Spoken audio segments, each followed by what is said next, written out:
नमस्कार। पूर्णचंद्र कांडपाल जनजागृति का episode number 1121 1121।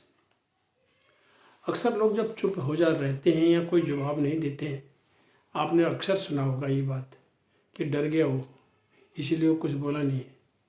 कैसा चुप बैठा है, बोल नहीं रहा है अभी। लेकिन मौन रहना मतलब डरपोक होना नहीं है। आइए इस पर कुछ बात कर लेते हैं। कुछ लोग समझते हैं चुप है शायद डर गया, वो सत्य है कि कहते हैं लोग डर गया चुपचाप निकल लिया, कहते हैं या चुप पतली गली से निकल ले। कभी कभी बड़ी समझदारी से लोग लेते हैं। और मौन रहना, संयम बरतना एक आसान काम नहीं है। मौन रहने के कई कारण हैं। पहले हालात कैसी है, पहले आप हालात को देखिए, कैसी हालात है, कहाँ पर बोलना है, बोलने से नुकसान कितना होगा, लाभ होगा कि नुकसान होगा। और फिर ये वाणी है ना, वाणी से अपराध भी होते हैं, तो आप कम बोलिए। वाणी से ही तो सब कुछ है, जो भी मैं मुँह से ही है सब कुछ है। आग भी लगेगी इसी से, ठंडक भी इसी से आएगी, शांति भी इसी से होगी। गृहस्थी में विचार मौन रखें। विचार मौन और जड़ मौन में फर्क है। जड़ मौन होता है बस चुप नहीं, विचार मौन में से कुछ कम बोल के अपने विचार प्रकट करके उसके बाद फिर बोले नहीं। मौन में हम स्वयं को बचाते हैं, हम अपने व्यक्तित्व को भी बचाते हैं।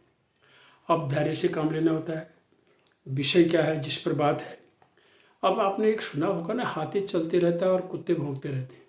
इसको थोड़ा सा नॉर्मली ले लेते हैं लोग, साधारण तौर पर। इसको गहराई से सोचिए, गंभीरता से सोचिए। हाथी अगर इस तरह से कुत्तों के भौंकने पर वो अपनी मतवाली चाल में निकल रहा है, अगर कुत्तों के भौंकने पर वो उधर को जाए तो कुत्ता फिर और उधर चला जाएगा, फिर हाथी और वो और भौंकेगा, फिर अपनी रास्ता छोड़ देगा। हो सकता है कुत्ता ऐसी रास्ते में चला जाए जहाँ हाथी गिर जाए। इसीलिए वो कुदरती तौर पर वो उसकी परवाह नहीं करता, भौंक ले जितना भौंकना है। और इसीलिए कुछ लोग ये भी कहते हैं अरे यार भौंकते रहते। सच्ची यही है, कुत्ते भौंकने वाले वो होते हैं जो व्यर्थ की बातें करते हैं। उनको कब बोलना है, क्या बोलना है, जो नहीं करता ऐसा, संयम से नहीं बोलता, तो फिर उनको लोग कुत्ते भौंक रहे हैं ही कह देते। मौन में तनाव कम होता है। यदि आप मौन रखेंगे थोड़ा आपका तनाव भी कम होगा, शांति मिलेगी और मन मस्तिष्क को सुकून मिलेगा, सुकून भी मिलेगा आपको, आपकी ऊर्जा भी बचेगी। आध्यात्मिक विकास और ऊर्जा बचाव होगा। और इससे होगी कि आपकी एकाग्रता भी बहुत बेहतर होगी। कुछ दिन कुछ मौन रखिए आप। किसी दिन आप ये सोचिए आज मुझे कम बोलना है, बोलना ही नहीं है, देखिए आपको बहुत कुछ मिलेगा। मैंने करके देखा। ब्रेन डिटॉक्स एक शब्द है, डिटॉक्सिफिकेशन, मतलब उसमें से जहर निकालना। तो ब्रेन को जितना आप रिलैक्स करेंगे ना, तो ब्रेन आपका डिटॉक्स हो जाएगा, उसमें वो शांत हो जाएगा। उसको भी तो रेस्ट चाहिए, तो मौन में ही ब्रेन को रेस्ट मिलेगा।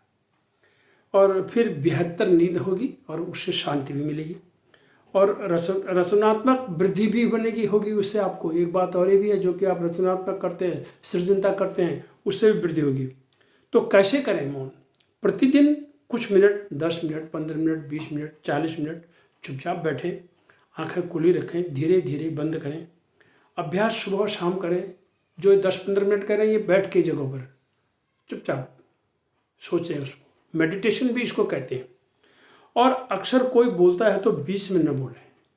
हम अक्सर बातचीत जब करते हैं ना, तो हमारी बात का पूरा वाक्य अभी तक हुआ भी नहीं, वो फट से बोल देता है बीच वाला नहीं। अरे को पूरी सुन लो तब बोलो। जैसे स्वयं में बदलाव लाओ।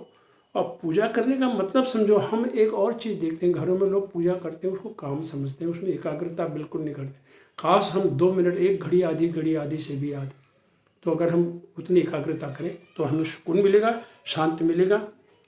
और हम घर के काम में भी हमारा यही हालत बना रहेगा, एकाग्रता बनी रहेगी।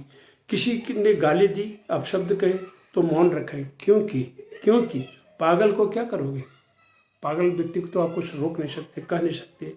और घर में बहू जब जवाब देती है तो लोग कहते हैं जुबान चला रही है। सोचिए, उनको भी समझाइए, आप भी समझेंगे, दोस्ती के साथ समझ जाएंगे तो समझ जाएंगे और फिर दोस्ती हो जाएगी। इसलिए एक दूसरे को मौन रह करके शांति से सुने। यही संयम है, यही मौन है, इसी से आपको सफलता मिलेगी। धन्यवाद, नमस्कार।